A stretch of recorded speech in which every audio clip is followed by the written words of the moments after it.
నమస్తే, welcome to our channel. నేను భానుశ్రీ. ఇక మనతో పాటు మాట్లాడడానికి చాణక్య స్ట్రాటజిస్ట్ ఎండి చాణక్య ముఖేష్ గారు ఉన్నారు. ఒకసారి మాట్లాడదాం. సార్ నమస్తే. నమస్తే సార్, తెలంగాణలో బీజేపీ గ్రాఫ్ పెరుగుతుందంటారా, బీఆర్ఎస్ గ్రాఫ్ పెరుగుతుందంటారా?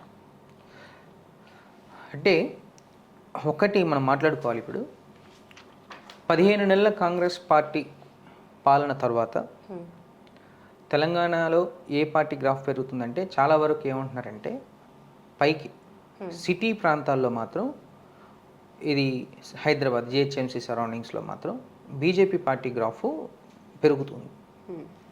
కానీ రూరల్ ప్రాంతాల్లో, గ్రామీణ ప్రాంతాల్లో, అంటే నాన్ అర్బన్స్ ప్రాంతాల్లో ఎక్కడ అడిగినా కానీ బీజేపీ పార్టీకి క్యాడర్ లేదు, బీజేపీ పార్టీకి బలమైన నాయకత్వం లేదు అని ఒక ఆలోచనలో ఉండి కంపారిజన్ మొదలుపెట్టి రేవంత్ రెడ్డి సీఎం ఉంటే బెటరా, కేసీఆర్ సీఎం ఉంటే బెటరా అని ఒక ఆలోచనలోకి వెళ్ళిపోయినాక సీఎం కేసీఆర్ ఉంటేనే బాగుంది, రేవంత్ రెడ్డి వచ్చినాక బాగలేదు అని ఒక పర్సెప్షన్ అనేది బిల్డ్ అవుతుంది. సో దీన్ని బట్టి మనం ఏం మాట్లాడుకోవాలంటే అర్బన్ ప్రాంతాల్లో, సిటీ ప్రాంతాల్లో బీజేపీ పార్టీ గ్రాఫ్ పెరుగుతూ వస్తుంది, రూరల్ ప్రాంతాల్లో బీఆర్ఎస్ పార్టీ గ్రాఫ్ పెరుగుతుందని చెప్పాలి. ఓవరాల్గా తెలంగాణ చూస్తే ఏంటంటే సిటీ జిహెచ్ఎంసీ 15 నియోజకవర్గాలు ఉంటాయి, ఇంకా సరౌండింగ్స్ అన్ని అంటే 14, 29 నియోజకవర్గాలు. ఇవి మినహాయించుకుంటే ఏంటంటే 119 నియోజకవర్గాల్లో ఎటువంటి అర్బన్ పట్టణ ప్రాంతాలు లేని నియోజకవర్గాలు ఎక్కువ ఉంటాయి. కాబట్టి బీఆర్ఎస్ పార్టీ గ్రాఫ్ పెరుగుతుందని మనం మాట్లాడుకోవాల్సిన అవసరం. మరి అంటే బీజేపీ గ్రాఫ్ పెరుగుతున్నట్టుగా కూడా కొంతవరకు మీరు చెప్పినట్టుగా అయితే వినిపిస్తోంది. ఇప్పుడు తెలంగాణ ప్రజలు బీఆర్ఎస్ పార్టీని చూశారు, కాంగ్రెస్ పార్టీని చూస్తున్నారు, ఇప్పటికే వ్యతిరేకత భావం వచ్చింది. ఇక మిగిలింది బీజేపీ మీద కొంతవరకు అంటే బిల్డ్ చేసుకుంటుంది, బీజేపీ నమ్మకం ఏర్పడుతుంది. ఇక బీజేపీ అయితే బెటరు అన్నట్టుగా కూడా వినిపిస్తోంది. మీరేమో ఇవి ఇందాక ఏదైతే చెప్పినట్టు బీజేపీ, మీరు ఇక్కడ ఒక రాంగ్ మాట్లాడారు. బీజేపీ మీద నమ్మకం ఏర్పడుతుంది అనేది మీరు చెప్తున్న పర్సెప్షన్, కానీ మేము పబ్లిక్లో ఆ మాట వినలే.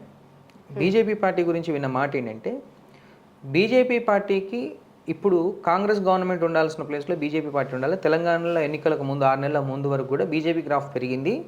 సరి అయిన నాయకత్వ లోపం వల్ల, అంటే సరైన నాయకత్వం లేకపోవడం వల్ల వాళ్ళే చేతులారా బీజేపీ పార్టీని అంటే వాళ్ళ గ్రాఫ్ని తుంచుకున్నారు, మళ్ళీ కాంగ్రెస్ పార్టీ చేతిలో పెట్టారు. ఇప్పటికీ ఇంకా నాయకత్వం అనేది సెట్ కాలేదు బీజేపీ పార్టీలో.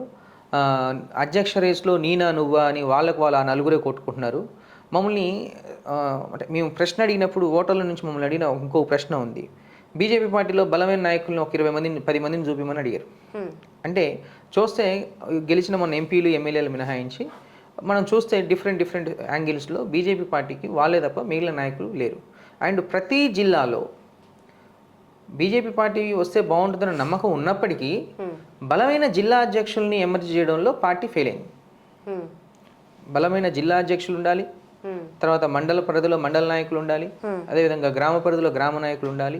ఒక పర్ఫెక్ట్ క్యాడర్ స్ట్రక్చర్ అనేది బిల్డ్ అయినప్పుడే ఓట్ అనేది బీజేపీకి టర్న్ అవుతుంది. సో అలా బీజేపీ పార్టీకి ఒక బలమైన నాయకత్వం అంటే లేకపోవడం అనేది వాళ్ళ ఫెయిల్యూర్ అని మనం మాట్లాడుకోవచ్చు. ఈ రోజుకి ప్రజలు అటు బీఆర్ఎస్ పార్టీని చూశారు, గవర్నమెంట్ని, కాంగ్రెస్ పార్టీ గవర్నమెంట్ని చూస్తూ ఉన్నారు. నెక్స్ట్ ఎలక్షన్స్లో ఎవరికి అవకాశం ఇస్తే బాగుంటుందన్న ఆలోచన వచ్చినప్పుడు ఆప్షన్లో బీజేపీ పార్టీ ఉంది. ఉన్నప్పటికీ ఒక స్ట్రక్చర్ని కన్స్ట్రక్ట్ చేయడంలో పార్టీ అనేది ఫెయిల్ అవుతుంది. ఎప్పుడైనా ఒక అసెంబ్లీని ఫామ్ చేయాలి అంటే కంపల్సరీ బలమైన స్ట్రక్చర్ అవసరం. ఆ స్ట్రక్చర్ని ఫామ్ చేయడంలో, రూరల్ ప్రాంతాల్లో ఫామ్ చేయడంలో ఫెయిల్ అయింది. అట్ ద సేమ్ టైం జిల్లా పరిధిలో ఉన్న బలమైన నాయకుల్ని స్ట్రక్చర్ అంటే తీసుకోవడంలో ఫెయిల్ అయింది. ఇప్పుడు అధ్యక్షుడిని పర్ఫెక్ట్గా అకామిడేట్ చేయడంలో కూడా అక్కడ కొంచెం తెలంగాణ బీజేపీలో కొంచెం ఫెయిల్యూర్ అనేది క్లియర్గా కనిపిస్తుంది. సో దానివల్ల ఏమవుతుందంటే రూరల్లో బీఆర్ఎస్ పార్టీ గ్రాఫ్ పెరగడానికి ఇది ఒక కారణమైంది. సో చూసారు కదా చాణక్య ముఖేష్ గారు ఏం చెప్పారో. బీజేపీని తనని తాను ఏ విధంగా అయితే అంటే కొంతవరకు నమ్మకం అనేది కోల్పోతూ వస్తుంది అని కూడా చెప్తూ ఉన్నారు. మరి బిల్డ్ చేసుకోవాలంటే ఏం చేయాలి కూడా చెప్పారు. చూడాలి మరి బీజేపీ మరి ఏ విధంగా తనని అంటే ఏ విధంగా స్ట్రక్చర్ బిల్డ్ చేసుకొని ఎట్లా నిలబడుతుంది అన్నది కూడా చూసేటువంటి అవకాశాలు అయితే ఖచ్చితంగా ఉందని చెప్పాలి.